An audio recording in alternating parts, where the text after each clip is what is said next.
Welcome back to Sharpen the Point. We continue our look at the Big Ten, breaking down what each team is losing, returning, and bringing in for next season. Today, we take a look at Nebraska, who continues to improve under the tutelage of Matt Rule, although somewhat disappointing a year ago. And two very high floor programs that are consistently in the middle tier, but rarely in the upper tier of the Big Ten in Minnesota and Northwestern. Let's start things off with PJ Fleck's Minnesota Golden Gophers. Drake Lindsey performed admirably in his first season as a starter. He had big shoes to step into for Max Brosmer. I thought he performed well. They made sure that he didn't have to take on too much of the offense. I don't think he'll end up having to do so again. They never needed to turn to Emmett Moorhead, which was very helpful for them because that would have ended up being an extremely poor situation for them. But I would say that they are currently building towards a good run, typical of a Fleck-led team, where they're able to build out the roster, build up the quarterback situation, and then when it hits, they need to take advantage of it. This is a situation where they're still building with Lindsey's inexperience, but he's continuing to get better. And I think they'll be able to build around him during the long term of his time at Minnesota. Running back wise, Darius Taylor is still a stud. He's been hyper inefficient the last 2 years, largely due to some ineffective line play. But what he has done is stepped up his pass catching options. Bringing him back and stepping his game up across the board is going to be paramount to how this offense does. Now he's going to have more help now that Lindsey is more acclimated to the game. So that's going to be a huge benefit to limiting the stacked boxes that prohibited him from those hyper efficient games that we've seen before. Now, I am extremely upset that Ejioboy has left this backfield. Fame Ejioboy looked to be, in my opinion, the next man up behind Darius Taylor. And with Darius Taylor's injury history, he would get plenty of run. So super disappointing in him going to Purdue to try to take a starting role there instead of remaining the top guy behind Darius Taylor in this offense. AJ Turner, he'll return. I think he ends up being a good piece, a good complement for Darius Taylor. He kind of disappointed last year. I expected him to be more of the hyper efficient back out of this backfield. We'll have to wait and see. Maybe TJ Thomas ends up taking in that role. Maybe it's Grant Washington. Maybe Grant Washington impressed enough that Ejioboy ended up feeling like he was under too much pressure and wasn't going to be able to get there. But ultimately, Ejioboy's gone. That's disappointing as far as I am concerned. Wide receiver wise, it's never a great room, but Lameek Brockington performed okay. I personally am more of a Javon Tracy guy, so having him back is key. I believe he's the number one. Jalen Smith, I thought, performed extremely well given his youth. So his development, along with Tracy, to go with Drake Lindsey are paramount.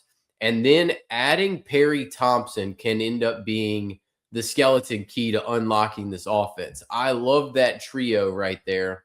I don't think Noah Jennings, I think he's a depth piece. I think Steptoe is a depth piece. Perry Thompson has a massive ceiling.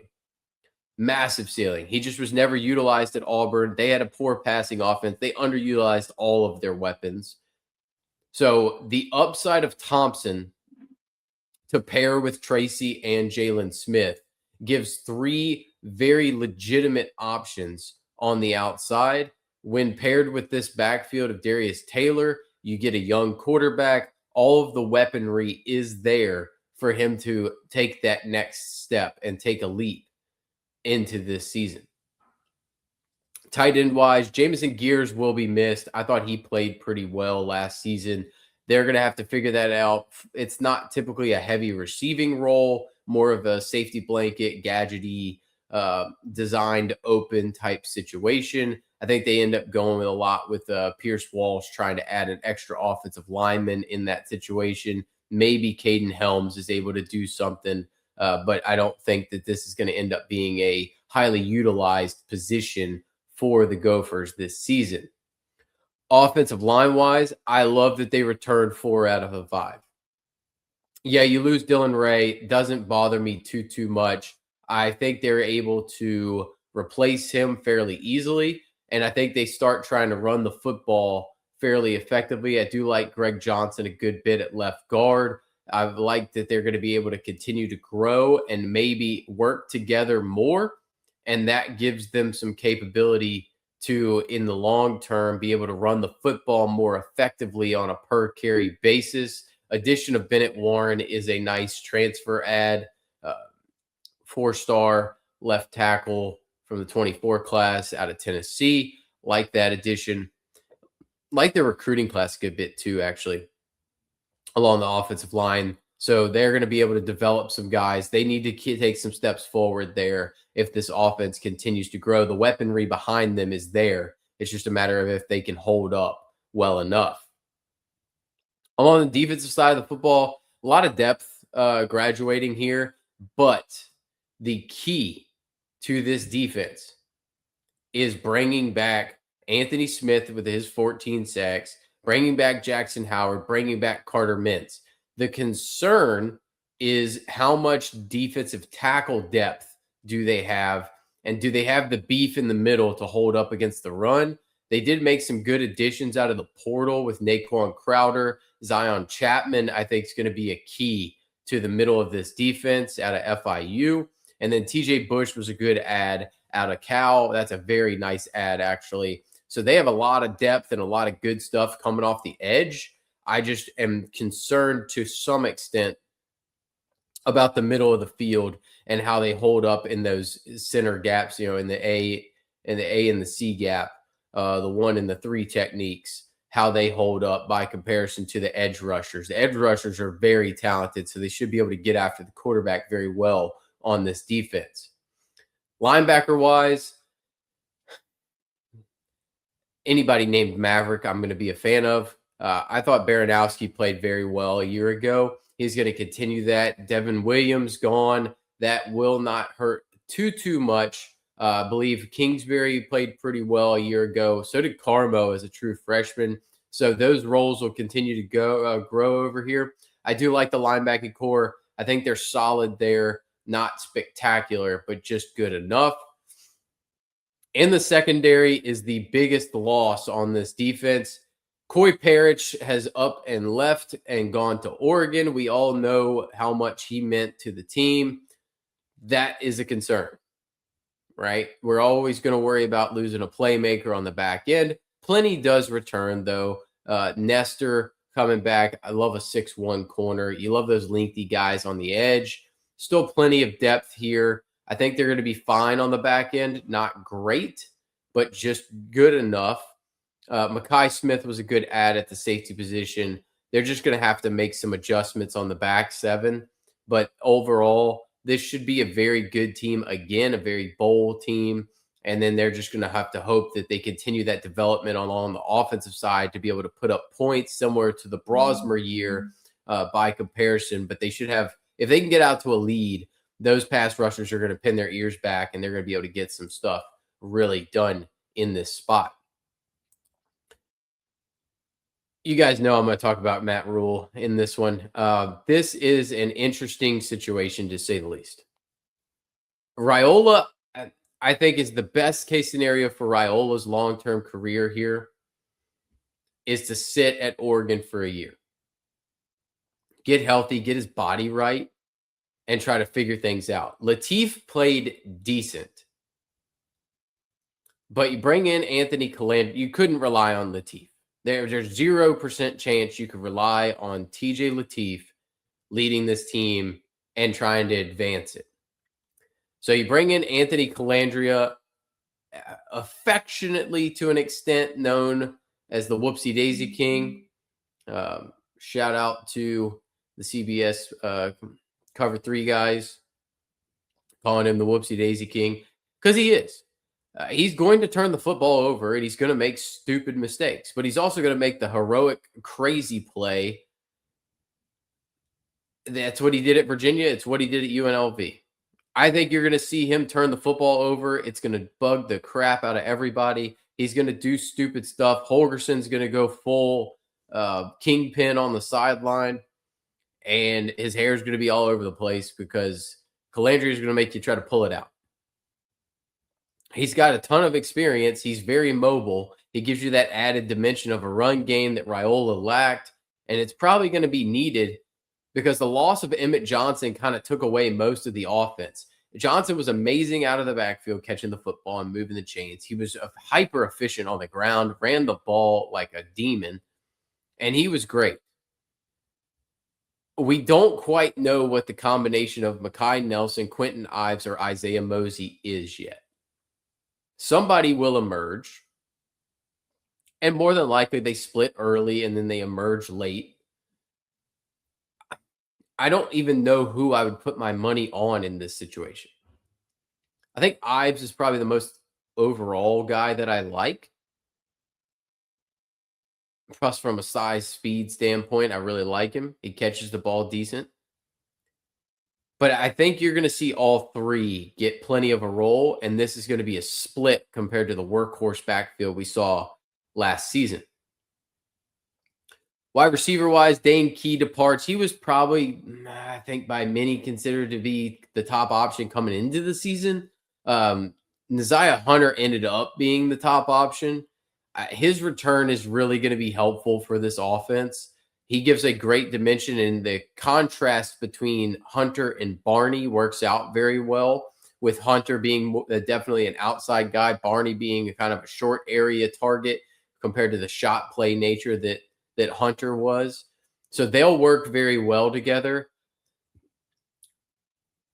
My biggest question here is realistically, you would say Quasi Gilmer gets the Dane Key spot. He'll be on the field.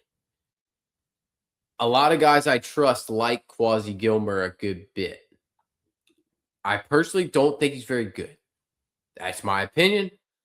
Everybody's entitled to their opinion. I don't think Gilmer's that good. I think Hunter ends up being the one with Barney in there, and then Gilmer's just kind of there. I don't think he played very well. I didn't like stuff I saw from him. I'm not a Quasi Gilmer fan. Sorry. So I think you're going to need some of these other young guys, this Cortez Mills, Quinn Clark, Keelan Smith, to step up and become the third, fourth options in this offense, to be able to have one of them be a long-term solution to pair with Barney and Hunter. I don't think Gilmer's the guy. Tight end wise, Lindemeyer, he's going to be there again. That is helpful. I like him a good bit. More of a blocker than a pass catcher, but he will be available. I don't think you'll see Calandria hitting the tight end. That's not necessarily his game. His game is either A, get the ball out fast, B, chuck it deep, or C, run the football. And that's kind of his 1, 2, 3 reads. Offensive line-wise, I thought Rocco Spindler played great. He's going to be missed heavily. So Prochaska. There's some holes here. Bringing it, having Justin Evans back is really going to help overall, keeping this thing together. And Gotchula is going to help. Elijah Pritchett, I think, steps up a good bit. He looked good. So I think the line play is going to be fine. It played very well a year ago. Can they continue that? Kanak, pretty good, solid option as well. They're going to be fine along the line. I'm not too concerned there. I think they'll be good. Overall, they were a good unit a year ago, considering the statue that they were trying to protect. Brennan Black, nice pickup out of Iowa State. No doubt about it. Defensively, going to be a little bit of a changeover here. Elijah Judy is going to now be gone at the nose from the nose tackle spot, but Riley Van Poppel will have no issues being there. And they're still solid. They're very, very solid along the line. They're going to be good. There's nothing crazy here. Jasir Whittington, very nice pickup out of Pitt. Anthony Jones, solid pickup out of UCLA. They're going to be plenty good along the line of scrimmage. I'd expect to continue to see the Black Shirts play up to snuff another year here. Linebacker wise, you would think with all the losses that they're going to have some concern there with Javin Wright, Watson Trent, McCullough all gone. The return of Shavers is going to help a ton. And I don't know how many people will pick up on this, but I watched a good bit of San Diego State a year ago. Owen Chambliss is a monster pickup, a absolute monster pickup out of San Diego State. He was a destroyer on that defense. I think he steps in day one and is a star for this defense right away. So that pickup eliminates all of these graduations for me. No concerns because of the addition of Chambliss. I think he's a star in the making.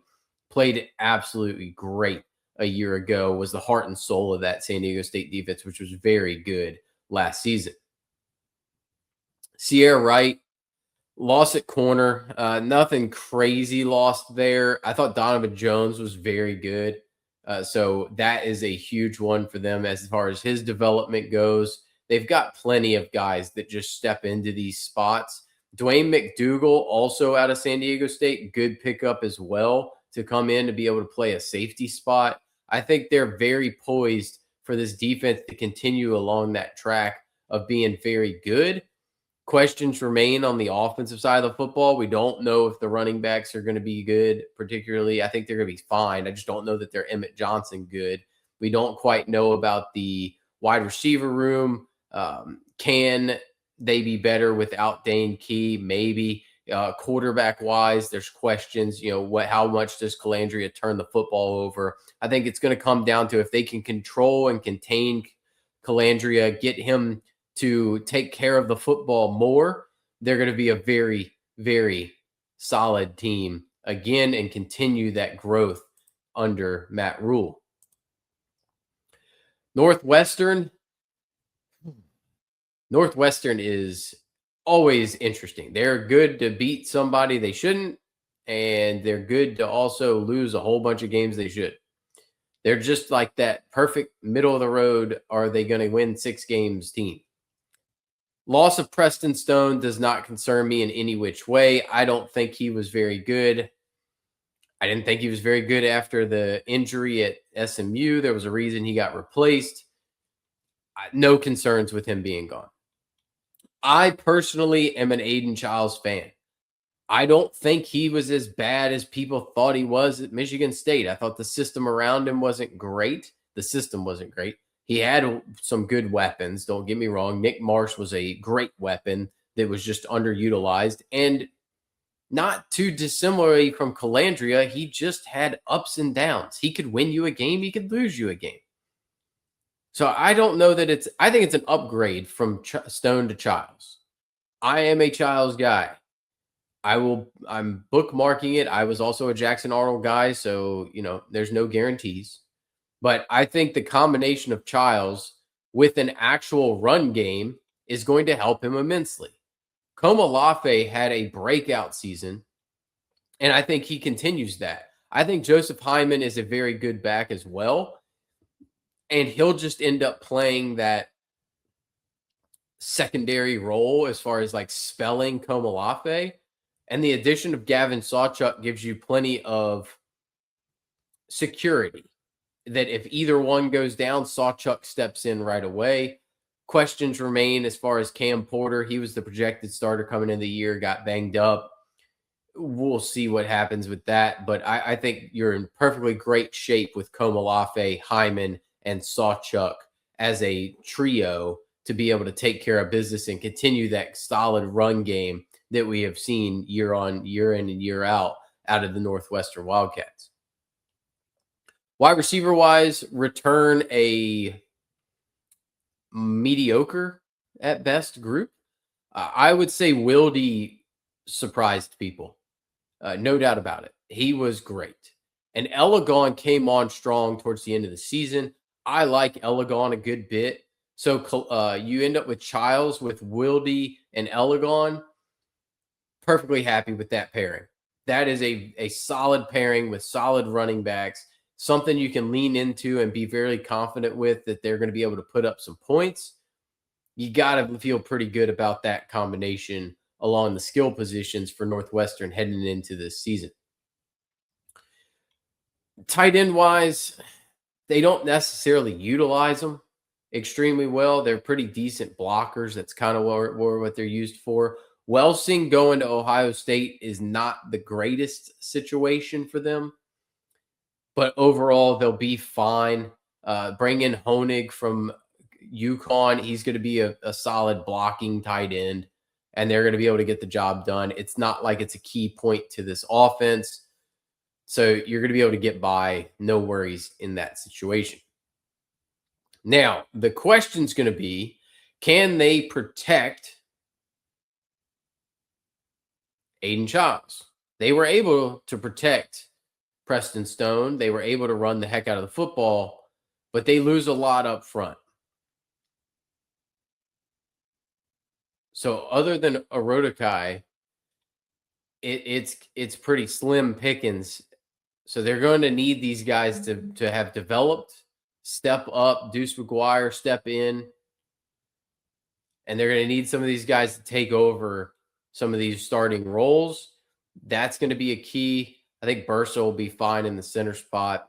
So we'll just have to wait and see how they develop, how they feel, how they're able to get through things. We're going to have to see this early in the season.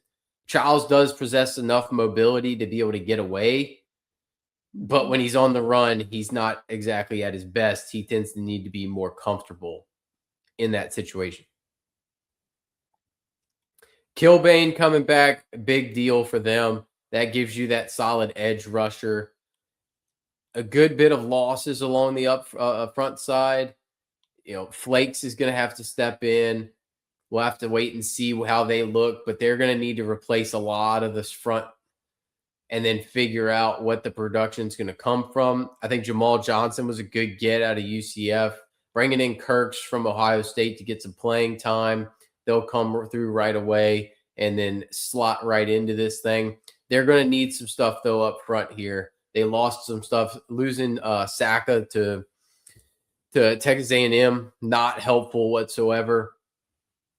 So they're going to have to see if they can stop the run and get after the passer early in the season. We'll kind of get a good read on that right out the gate. Linebacker-wise, still a very good unit. Mac Uline being gone, not perfect. You don't love that. I think Kobe McKenzie's addition is a very astute one out of Oklahoma to be able to slot into this thing. Still plenty here. I think they're going to be solid along the linebacker unit. By comparison, they're going to have to make up for some of the deficiencies along that front, though. Secondarily, more depth that was just kind of lost. You keep Robert Fitzgerald, keep Braden Turner and Josh Fusel. That's going to help out keeping that corner pairing together. And then losing Garner Wallace at the safety spot, they're going to end up having to figure out how to replace that situation. But it seems they like some of their younger safety options, so they'll be fine there. And then Dees Fernandez coming in at corner, adding some depth. Monte Pate adding depth. So they're going to be solid on the back end. Nothing crazy, though. I think ultimately you're just kind of looking at a middle-of-the-pack season. Depending how the offensive line develops, I'm more confident in the skill positions than ultimately the defense and the offensive line. We're just going to have to wait and see how those things develop. That's going to be the key over spring ball, trying to keep an eye on how this Wildcats team, where there's some questions, continues to develop.